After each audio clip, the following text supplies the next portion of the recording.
Hello students, welcome to Learning Park English classes. I am Dr. N.K. Yadav. आज हम लोग इस वीडियो में एक्सक्लामेटरी प्रोनाउन एवं रिलेटिव प्रोनाउन के बारे में पढ़ने जा रहे हैं। एक्सक्लामेटरी प्रोनाउन का अर्थ होता है विस्मयादि बोधक सर्वनाम एवं रिलेटिव प्रोनाउन का अर्थ होता है संबंधवाचक सर्वनाम। क्लियर। सबसे पहले यदि आप लोग अब तक इस चैनल को सब्सक्राइब नहीं किए हैं तो सब्सक्राइब जरूर कर लीजिए और साथ ही साथ बेल आइकन जरूर दबा लीजिए ताकि जो भी वीडियो अपलोड किया जाएगा वो सबसे पहले आप तक पहुंचेगा। और दोस्तों को भी शेयर कीजिए, दोस्तों को भी बताइए ताकि उनको भी फायदा होगा और उनको फायदा होगा तो उनका दुआ आपको लगेगा और आप सफल होंगे। चलिए तो आइए सबसे पहले हम लोग एक्सक्लामेटरी प्रोनाउन के बारे में जानते हैं।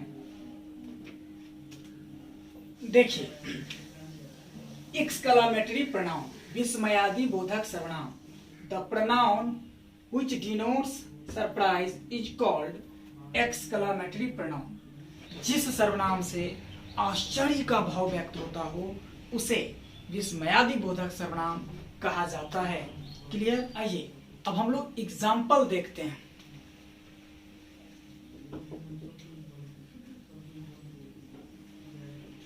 What? You don't know Gandhi ji?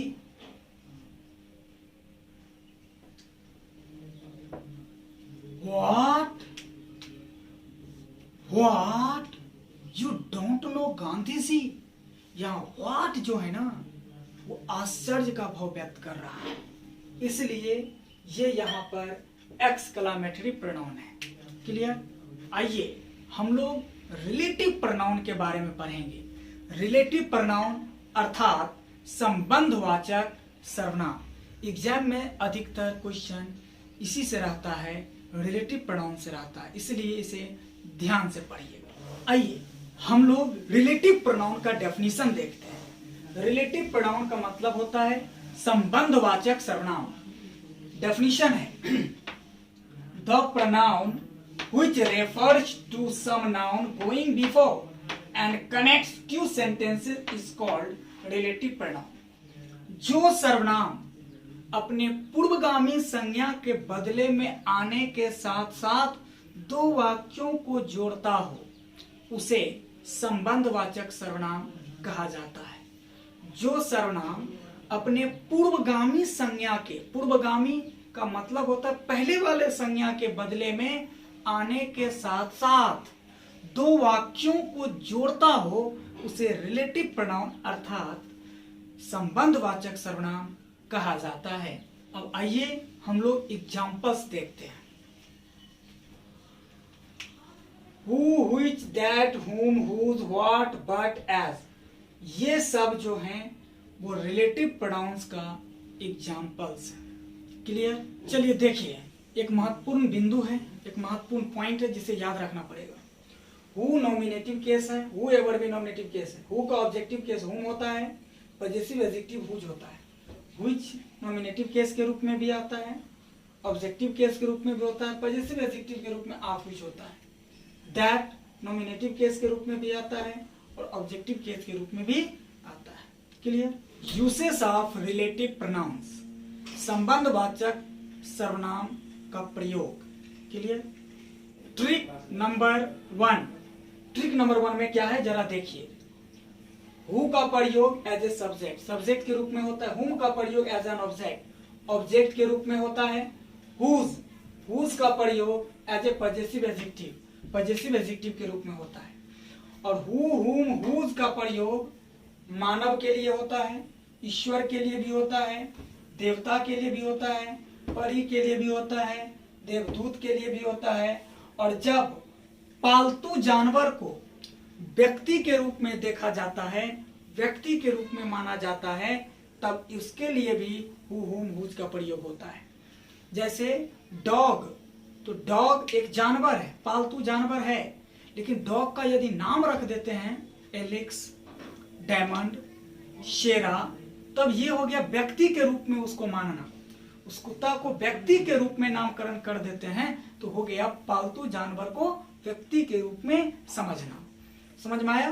तब उसके लिए भी हु का प्रयोग होता है। क्लियर? आइए एग्जांपल्स देखते हैं। The teacher who teaches you is a PhD। जो शिक्षक आपको पढ़ाते हैं वो PhD है, यानी डॉक्टर ऑफ फिलॉसफी। तो यहाँ हु का प्रयोग किसके लिए हुआ है? टीचर के लिए। और टीचर कौन होता है? Manav. This is Radha whom Krishna loves. यह राधा है जिससे कृष्णा प्यार करता है।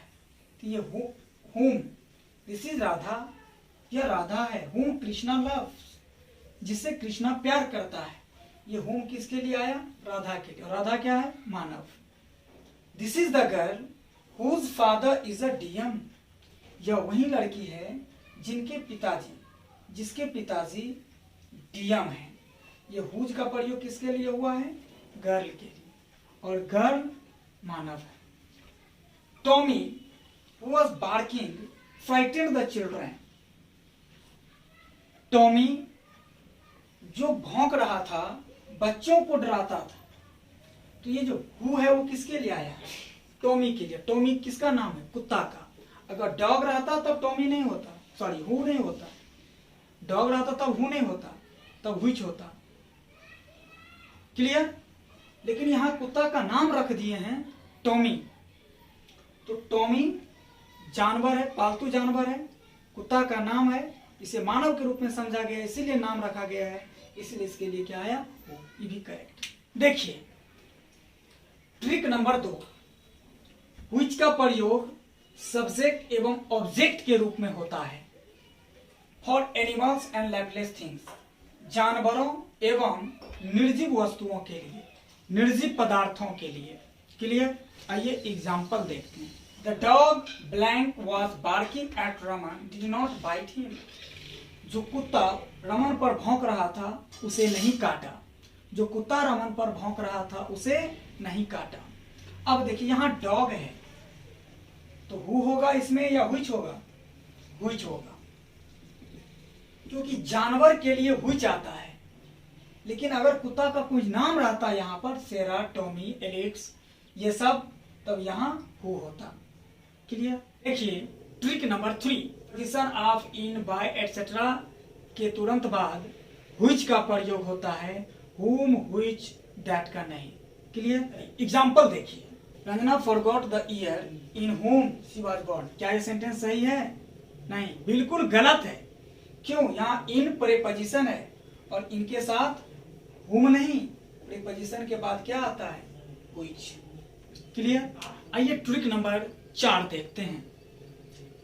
दैट का प्रयोग सब्जेक्ट एवं ऑब्जेक्ट के रूप में मानव एवं वस्तुओं के लिए होता है। क्लियर? आइए अब हम लोग एग्जाम्पल देखते हैं। देखिए, this is the man that built the temple. यह वही व्यक्ति है जो मंदिर बनाया।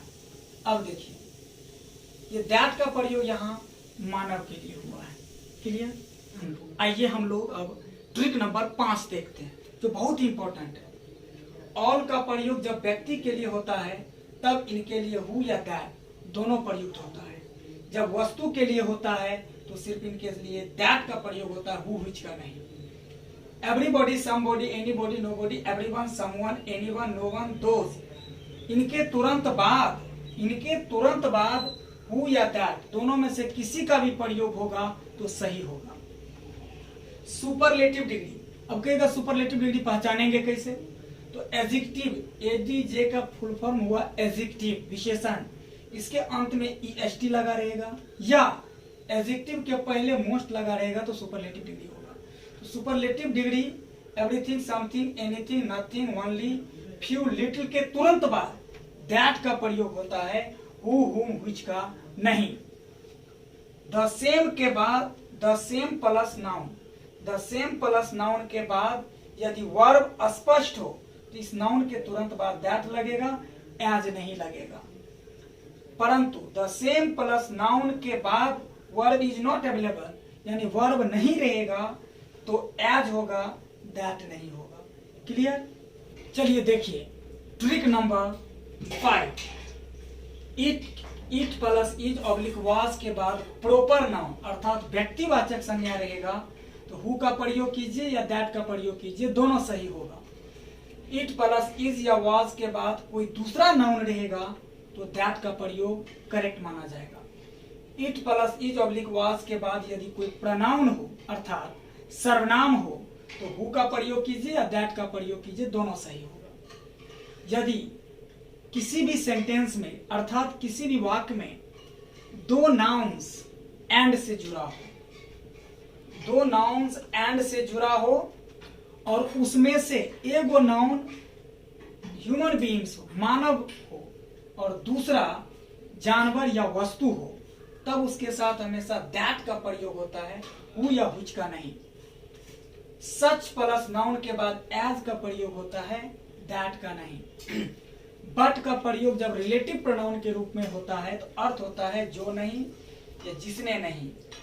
व्हाट का प्रयोग जब रिलेटिव प्रोनाउन के रूप में होता है तो अर्थ होता है जिसे या जो। क्लियर? आइए अब हम लोग एग्जांपल्स देखते हैं। क्लियर? देखिए ऑल, मैंने बताया था कि ऑल का प्रयोग जब व्यक्ति के लिए, मानव के लिए होता है तो हु होता है और दैट भी होता है। लेकिन ऑल का प्रयोग जब वस्तु के लिए होता है तो उसके साथ सिर्फ दैट आता है। All glitters is not gold, सभी चमकने वाले वस्तुएं सोना नहीं होते हैं, तो वस्तु के लिए आया तो क्या हो जाएगा? दैट। एवरीवन, मैंने बताया था कि everybody, somebody, anybody, nobody, everyone, someone, anyone, known, those के साथ हु का प्रयोग कीजिए तो पर भी सही, दैट लगाइएगा तो पर भी सही, वो भी सही, दैट भी सही। बताए थे कि द सेम प्लस नाउन के बाद यदि कोई वर्ब हो तो इस नाउन के तुरंत बाद दैट लगता है। क्लियर? बताए थे कि इट वाज के बाद प्रॉपर नाउन व्यक्तिवाचक संज्ञा हो तो इसके साथ आप दैट का प्रयोग करें या हु का प्रयोग करें, दोनों सही माना जाता है। यदि इट इज या वाज के बाद यदि कोई दूसरा नाउन हो तब उसके साथ दैट लगता है, बताए थे। उसके बाद बताए थे कि इट प्लस इज या वाज के बाद कोई प्रोनाउन हो तो उसके लिए आप दैट लगाइए या हु लगाइए, दोनों सही होगा। मैंने बताया था कि किसी सेंटेंस में जब दो नाउन्स एंड से जुड़ा हो, एक व्यक्ति सूचक हो, मानव सूचक, और दूसरा जानवर या वस्तु सूचक, तब उसके लिए दैट आता है। यहाँ देखिए एक मानव है और एक जानवर है, इसके लिए क्या आएगा? दैट। सच प्लस नाउन के बाद मैंने एज का प्रयोग बताया था, यदि दैट का प्रयोग हो जाएगा तो गलत हो जाएगा। द सेम प्लस नाउन के बाद यदि वर्ब नहीं रहता है, यहाँ वर्ब तो नहीं है, मैन तो पजेसिव प्रोनाउन है, तो क्या होता है? दैट नहीं होगा तब एज होगा। अब देखिए what he said is not true, जो वह कहते हैं सत्य नहीं है। तो व्हाट का प्रयोग जब रिलेटिव प्रोनाउन के रूप में होता है तो उसका अर्थ होता है जो। There was no one but saw me, वहां कोई ऐसा व्यक्ति नहीं था जिसने मुझे देखा, वहां कोई ऐसा व्यक्ति नहीं था जिसने मुझे देखा, यानी जिसने नहीं। तो ये प्रोनाउन आज खत्म हो गया। अब हम लोग अगला वीडियो में प्रोनाउन पर कुछ क्वेश्चंस जानेंगे। उसके बाद अब जो नया चैप्टर शुरू होगा वो शुरू होगा आप लोगों के लिए एडजेक्टिव अर्थात विशेषण। क्लियर? यदि आप लोगों को ये वीडियो अच्छा लगा हो और आप लोगों को इस टॉपिक का विस्तृत में ज्ञान मिलता हो तो आप लोग लाइक जरूर कीजिएगा। अब तक सब्सक्राइब नहीं किया तो सब्सक्राइब जरूर कर लीजिएगा और साथ ही साथ बेल आइकन दबा लीजिएगा ताकि जो भी वीडियो अपलोड किया जाएगा वो सबसे पहले आप तक पहुंचेगा। Thank you.